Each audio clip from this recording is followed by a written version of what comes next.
biar kita pahamin, karena Al-Quran untuk bisa diamalkan maka harus kita tahu tujuannya. A'udzubillahi minasyaitonir rajim. Bismillahirrahmanirrahim. Wa id qataltum nafsan fadara'tum ay fihi idgham ta fil asli bidal ay tafassattum wa tadafa'tum wa fiha wallahu mukhrijun mujhirun ma kuntum taktumun. Wa id qataltum, dan di waktu, dan katakanlah dan ingatlah, di waktu qataltum telah membunuh, ya, telah membunuh kamu nafsan akan satu jiwa, atau membunuh seorang manusia. Ini di zaman Nabi, ya, zaman Nabi Musa.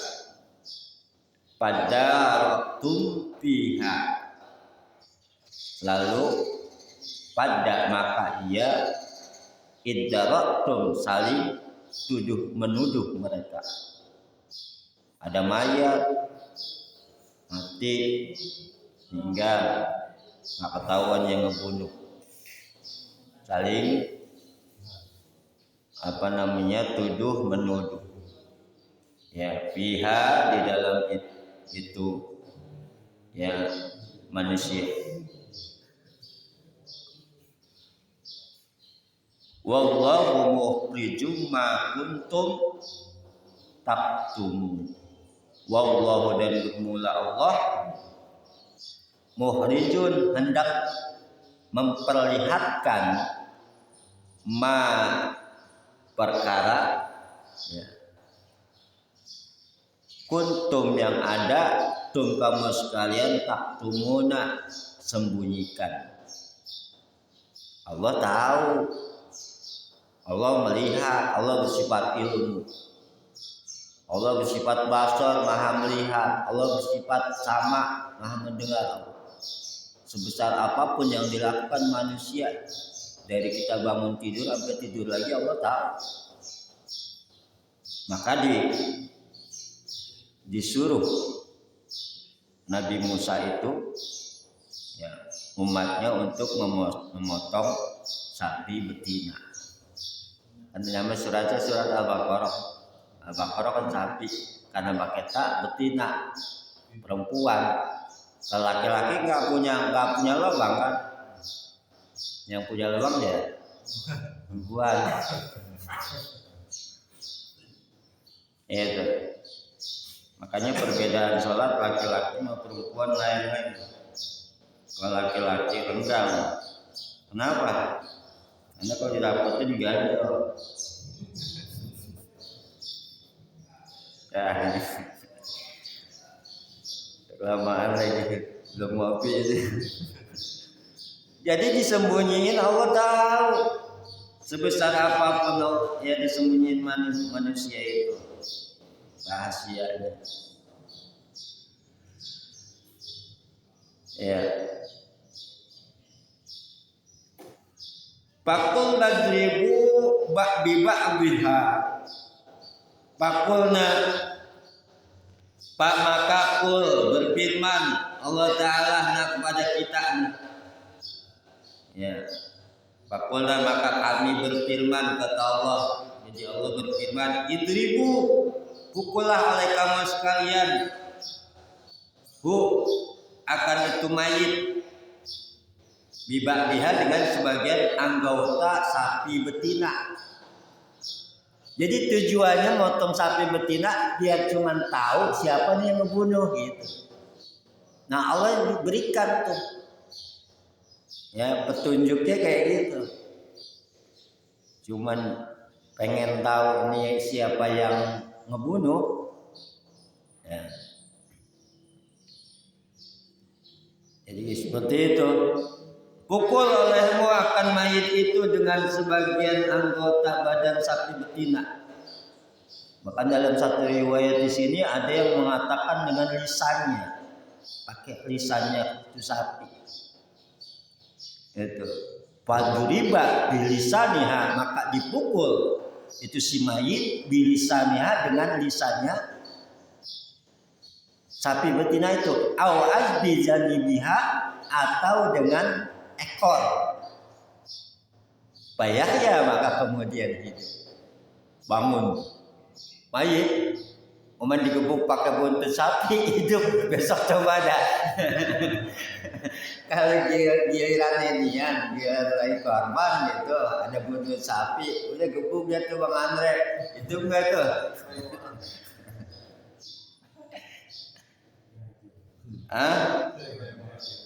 Ya kan? Nah, maksudnya apa? Kadzalika yuhyillahul mauta wa yuriikum ayatihi la'allakum ta'qilun. Kadzalika, seperti begitu, yuhyillahu, Allah menghidupkan al-mauta, akan orang yang mati. Maka nanti kita juga bahan mati. Begitu kita dari kubur, ada yang namanya minal ba'ats, bangkit dari kubur. Kan kita percaya pada hari kiamat. Jangan dikira kita udah mati kagak hidup lagi nanti. Sekarang aja kita masih hidup di dunia, belum waktunya mati. Saya belum kan. Ya kan, masih senang sama dunia. Iya kan, Ustaz mau belakangan.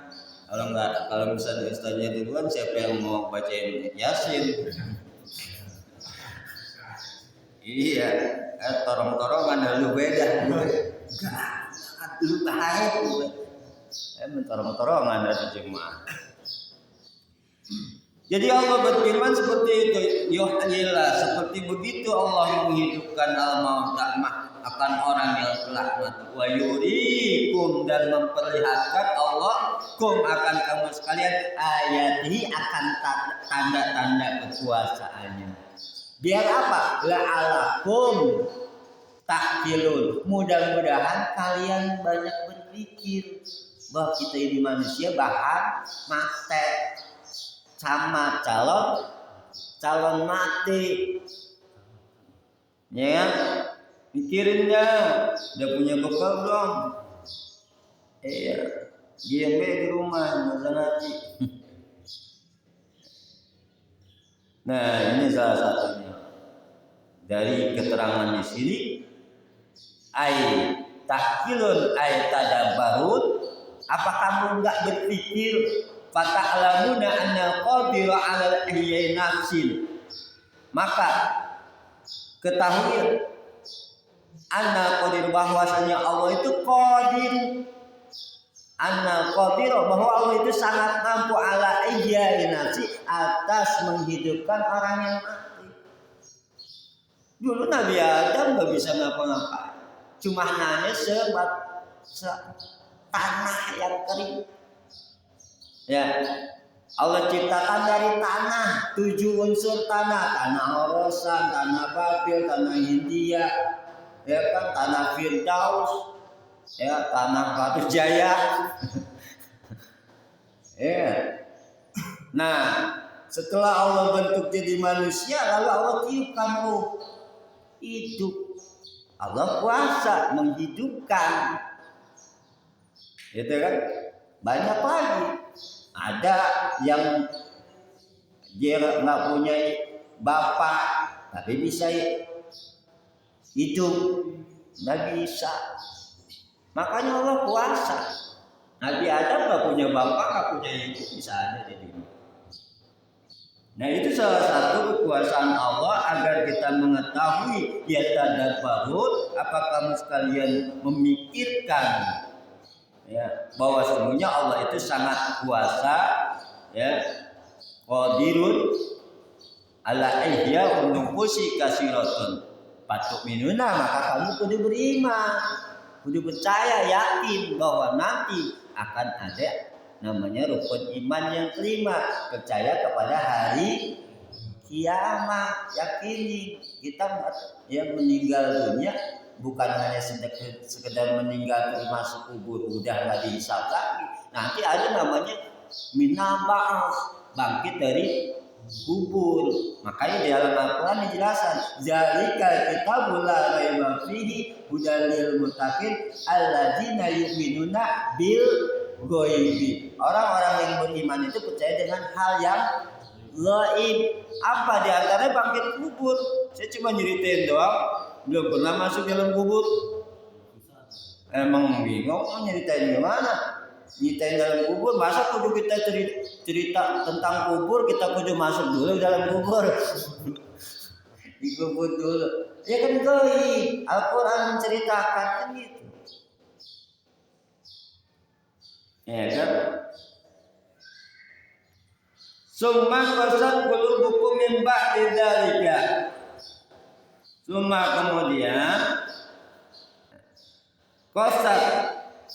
Ya, kemudian berfirman Allah, qasat qulubukum, menjadi keras hati-hati kamu. Min ba'di dzalika, dari setelah itu. Jadi hati ini bisa jadi keras. Fahiyya kal-hijarah, maka hati itu seperti batu kerasnya, au asyaddu qaswa, atau lebih keras lagi. Makanya biar kagak keras bagaimana?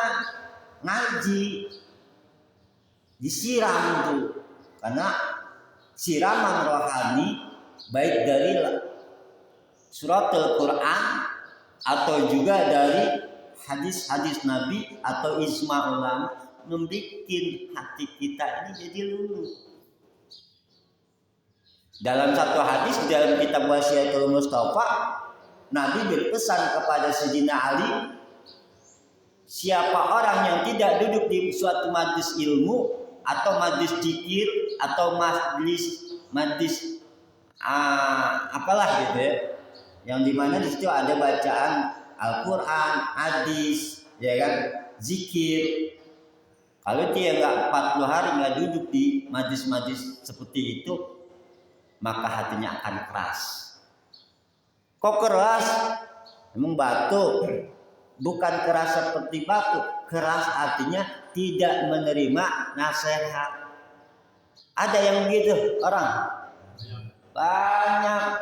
Kenapa? Karena dia ngaji Quran, nggak mendabur, nggak tadabbur Quran. Itu.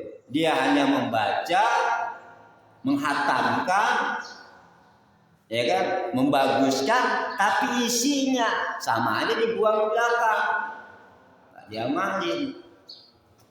Ini kan hukum, firman Allah, dialog Allah, kita sedang berdialog kepada Allah. Wa inna min halama yashaqqu fa yakhruju minhu ma. Wa inna, dan sesungguhnya minal hijarah, di antara batu-batu itu, lama ketika ada yang tapanjaru minhul anhar, yang mengalir daripada sungai-sungai. Artinya dari batu-batu keluarlah air. Maka disitulah jadi lembut kita, karena ada air.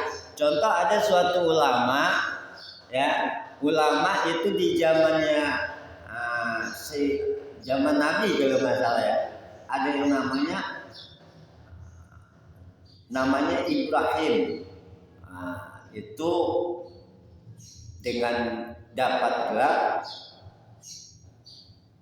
Ibnu Hajar. Ada ya, ada seorang ulama namanya Ibnu Hajar. Ibnu anak, Hajar batu, anak batu. Jadi dia itu ngaji, bahasa sekarang ngaji ya, itu dia ngaji di pondok pesantren 30 tahun kagak dapet apa-apa.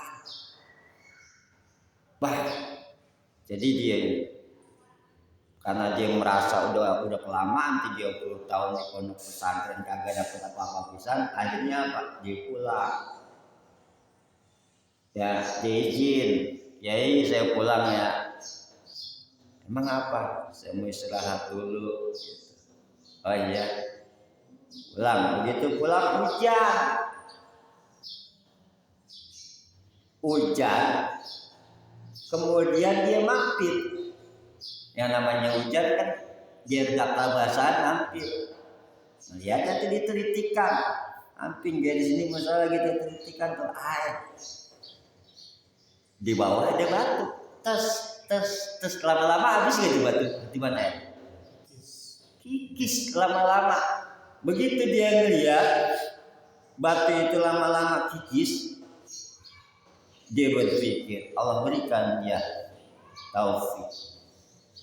Nah, diberikan ilham pengertian.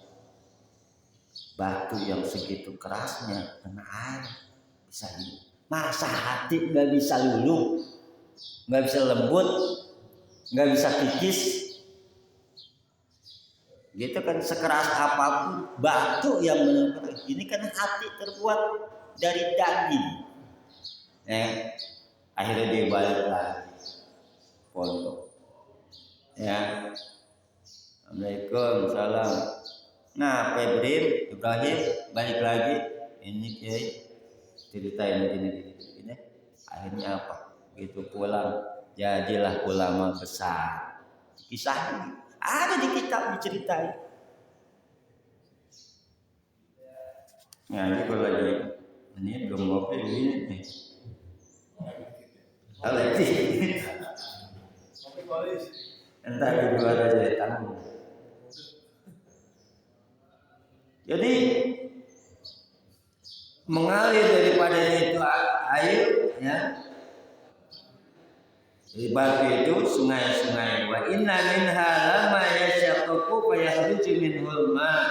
Wa inna, dan sesungguhnya minha di antaranya lama yashaqqaqu, sungguh ada yang terbelah. Fa yakhruju minhul ma, maka keluar daripada itu mata air. Dikeluar dari batu. Pada sini banyak batu ya. Wa inna minha lama yahbitu min khasyatillah, dan sesungguhnya di antara ya, sungguh ada yang muncul dari karena takut kepada Allah Ta'ala. Jadi ada di satu riwayat itu saking takutnya itu batu ya dari atas turun ke bawah, yunzilu min ulwi ila asfal. Jadi turun dia dari atas ke bawah karena min khasyatillah, karena takut kepada Allah. Nah, maka kalau kita pengen seperti itu adanya, kita ini takut kepada Allah, wa qulubukum la tataru wa la taliyan wa la tasya, maka kita kudu ini ya turut taat sama Allah. Biar hati kita terbuka, selalu ingat kepada wa ma'allahu bighafilin amma ta'malun, dan tidak Allah ya bighafilin itu lalai, dan tidak Allah bighafilin dengan lupa amma ta'malun ya, amma ta'malun dari apa yang kamu kerjakan. Jadi Allah tidak lupa, Allah enggak lalai, Allah enggak lengah. Wa inna ma yu'akhirukum liwaqtikum, dan hanyalah diakhirkan kamu sekalian untuk waktu-waktu kamu sekalian. Artinya Allah masih berikan kita nikmat, kesempatan, ya perbaikilah diri kita, merdekakan diri kita, jangan sampai banyak dosa di dalam diri kita. Mudah-mudahan dengan kita menjalankan kewajiban kita itu akan menggugurkan daripada dosa-dosa kita, dan mudah-mudahan amal ibadah kita diterima oleh Allah Subhanahu wa taala. Bin yadil qabul Fatihah.